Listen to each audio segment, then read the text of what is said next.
Hello everyone. NSS paper 2 BSc 6 event semester. তো আমরা আজকে ইউনিট 1-এর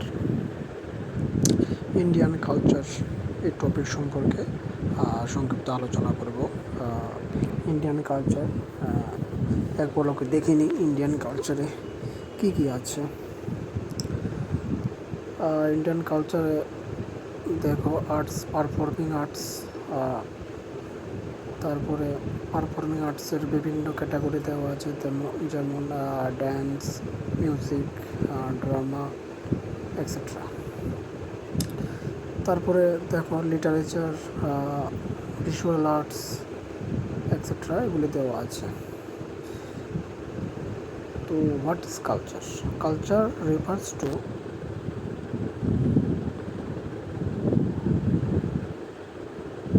দেখো what is culture? Culture refers to a human-made environment which includes all the material and non-material products of group life that are transmitted from one generation to the next. ঠিক আছে? তো মানুষের দ্বারা তৈরি যেগুলো বিভিন্ন ম্যাটেরিয়াল এবং নট ম্যাটেরিয়াল প্রোডাক্ট এবং মানুষের জীবনের সাথে জড়িত, এবং একটা জেনারেশন থেকে অন্য জেনারেশনে এগুলি ট্রান্সফর্ম হয়, এগুলিকে মিলিয়ে কালচার তৈরি হয়।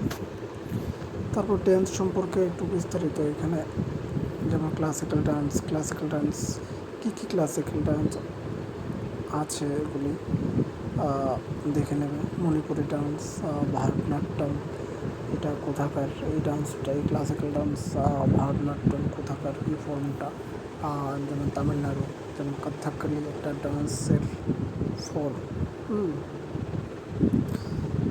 ডান্সের ফর্ম বলতে বলে ডান্সের যে স্টাইল আছে ওটাকে বলা হয় সাধারণত।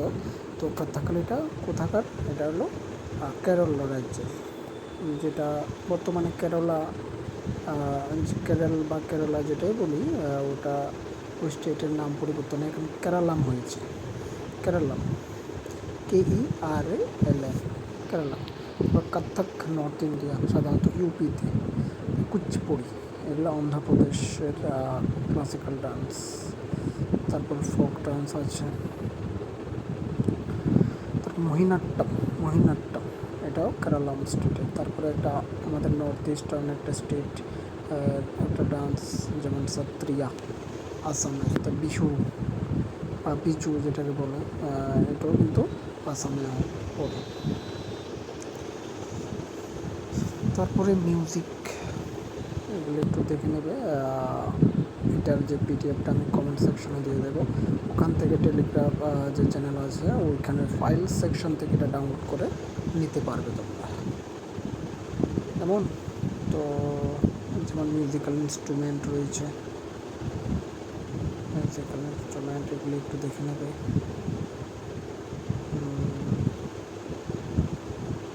তারপরে হচ্ছে আর্কিটেকচার, এগুলো একটু দেখে নেবে শর্টলি, কারণ NSS সাধারণত থিওরি 40, ঠিক আছে?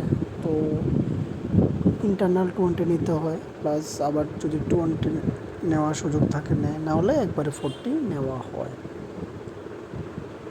তো পেপার 1-এ সিলেবাসটা ছোটো, কিন্তু পেপার 2-তে সিলেবাসটা অনেক বড়, কিন্তু অ্যাকর্ডিং টু মার্কস সিলেবাসটা, যেমন ইন্ডিয়ান হিস্ট্রি কালচার যদি পড়াতে যায় তাহলে কিন্তু বিশাল বড় একটা টপিক আছে। তো এখানে সিলেক্টিভ কিছুই সাধারণত পড়ানো হয়। তো যারা ক্লাস অ্যাটেন্ড করে তারাই জানে। এগুলি আছে অজন্তা কেভস, এলোরা কেভস, এগুলো ইম্পর্টেন্ট আছে, এগুলো একটু দেখে নেবে। ওকে ফাইন, নেক্সট দেখি। তারপর পেন্টিংয়ের বিভিন্ন যে স্টাইল, এটা কোথাকার, যেমন অজন্তা পেন্টিংস, এটার থিমটা কী এবং এটা কোথায়, মিনিয়েচার, এগুলো দেখে নেবে। তারপর বিভিন্ন রিলিজিয়ান সম্পর্কে সংক্ষিপ্ত আলোচনা, বুদ্ধিজম, জৈনিজম সম্পর্কে আলোচনা করা হয়েছে। নেক্সট মেজর ইন্ডিয়ান রিলিজন কোন মেজর আর রিলিজন এখানে আছে আমাদের দেশে। তো দেখো দেওয়া আছে হিন্দুইজম, জৈনিজম, বুদ্ধিজম, শিখিজম, ইসলাম, খ্রিস্টানিটি, জুদাইজম, এগুলি আছে। তো মার্শাল আর্টস অফ ইন্ডিয়া, হ্যাঁ মার্শাল আর্ট কোন স্টেটের কোন নামটা কী এটা একটু দেখে নেবে।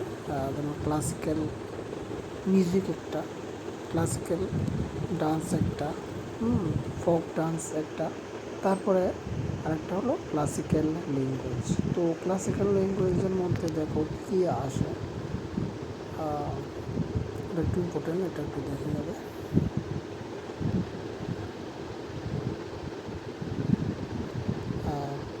ক্লাসিক্যাল ল্যাঙ্গুয়েজের মধ্যে দেখো কী আছে, এখানে দেওয়া আছে